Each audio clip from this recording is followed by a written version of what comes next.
A Story of Awakening, Why the Fire Fades. My name is Elena.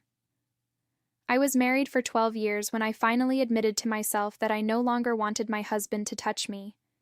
It wasn't a sudden thing. It crept in quietly, like dust settling on a windowsill you swear you just cleaned.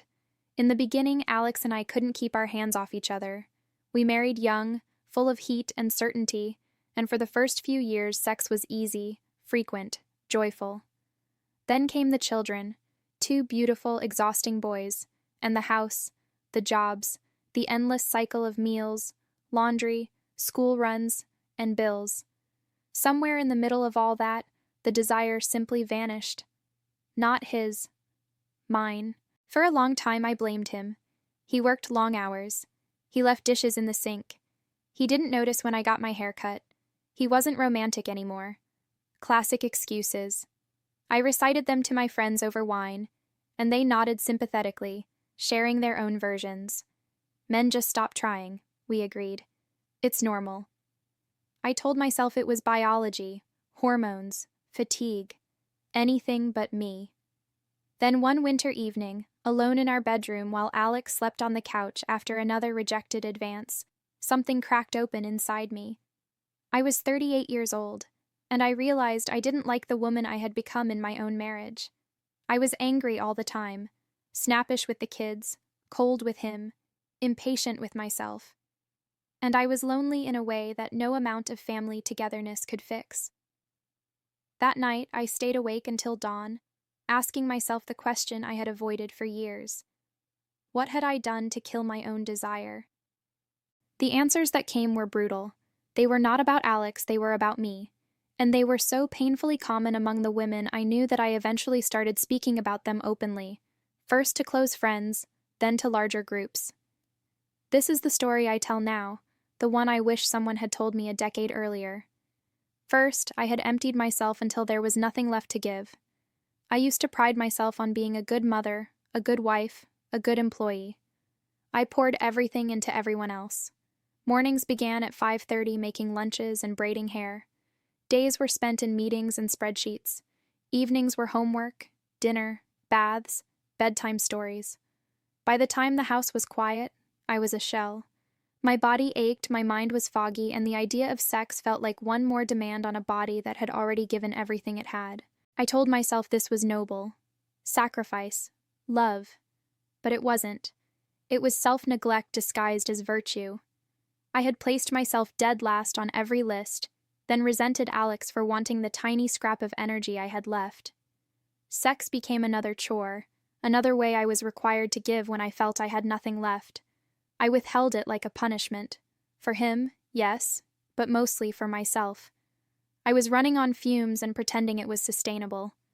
The truth was uglier. I felt entitled to withhold because I had given enough everywhere else, yet I never paused to refill my own cup in any meaningful way. A bubble bath here, a girls' night there, those were bandages on a hemorrhage. I had forgotten that a woman who is empty inside cannot offer genuine intimacy.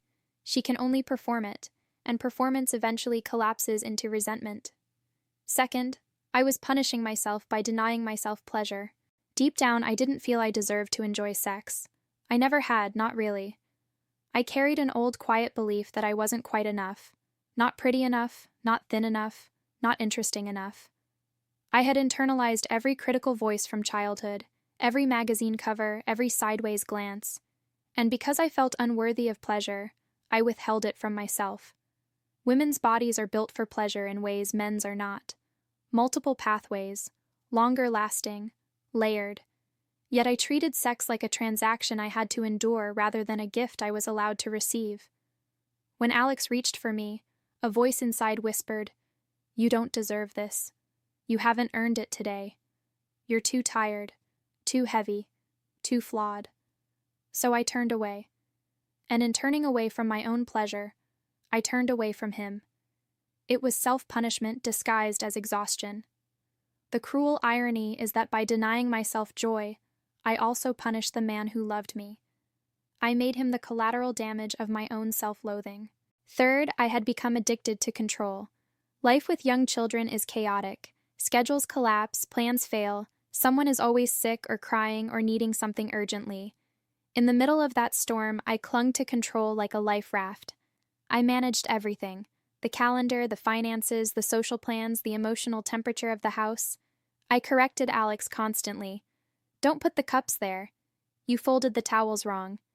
You're loading the dishwasher inefficiently. I told myself I was helping. I was actually building walls. Real intimacy requires surrender. It demands that you let go, trust, open yourself completely. But surrender felt terrifying to the woman who had made control her religion. Sex became the one place where I could still say no, where I could still dictate terms. Not tonight. I have a headache.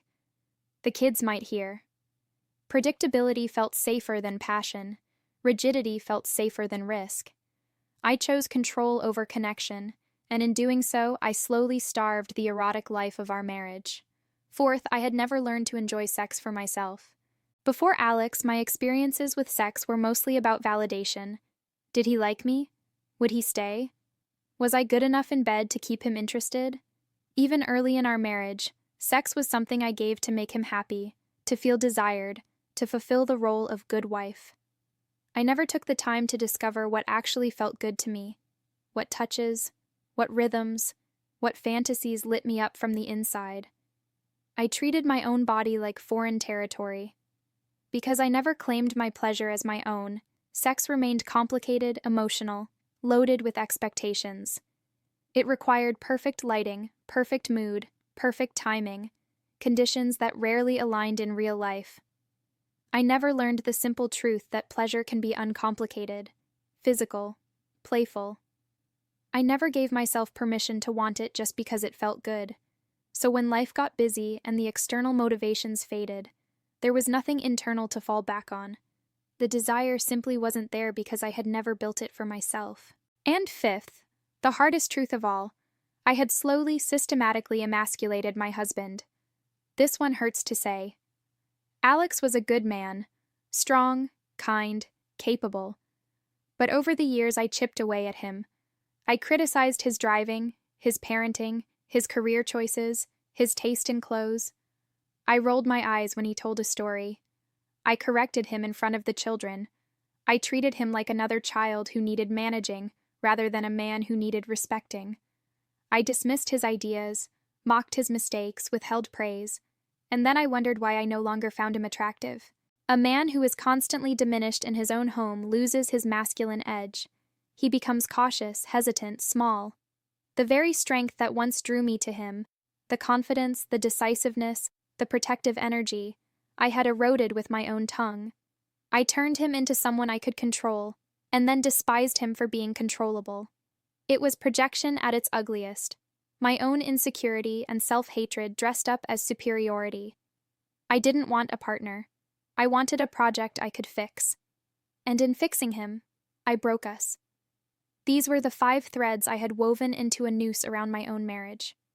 Emotional emptiness, self-punishment, addiction to control, never claiming my own pleasure, and the slow emasculation of the man I promised to love.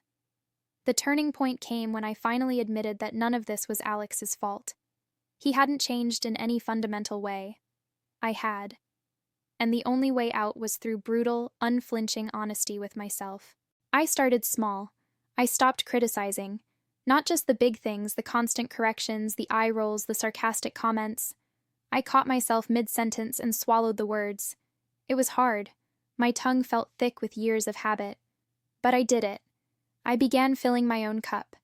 Not with manicures or wine nights, though those are fine, but with real restoration. Long walks alone, reading books that fed my mind, prayer, journaling, therapy. I started treating my body like it belonged to someone I loved. I relearned pleasure. Slowly, privately at first. I explored what actually felt good without shame or performance. I brought that knowledge into our bedroom, not as a demand, but as an invitation. I practiced surrender. I let go of managing every detail. I asked for help and accepted it without critique. I let Alex lead sometimes, even when I was sure I knew better. I rediscovered the thrill of trusting him. And I rebuilt his masculinity. I praised him openly. I thanked him sincerely. I let him see that I admired his strength, his competence, his protectiveness. I apologized for years of belittling, for the resentment I had aimed at him when it belonged to me. I watched him stand taller. I watched the man I fell in love with return. It wasn't instant. Desire didn't flood back overnight, but it came. Quietly at first, a spark, then a flame. We laughed more, we touched more. We made love like people who actually liked each other again. This is the part I tell women now, the part that makes them shift uncomfortably in their seats. Your marriage is not broken because of him. It is strained because of patterns you can change. The intimacy you long for is still possible, but it requires you to look in the mirror and own what you see. Stop waiting for him to become someone else. Start becoming the woman who can receive and give love fully, body, mind, and spirit. You are not a victim of biology or circumstance. You are a powerful creator of your own experience. And the fire you think has died? It's still there, banked under layers of resentment and fear and self-neglect. Clear the debris. Tend it gently. It will burn again. I know. I lived the fading, and I lived the return.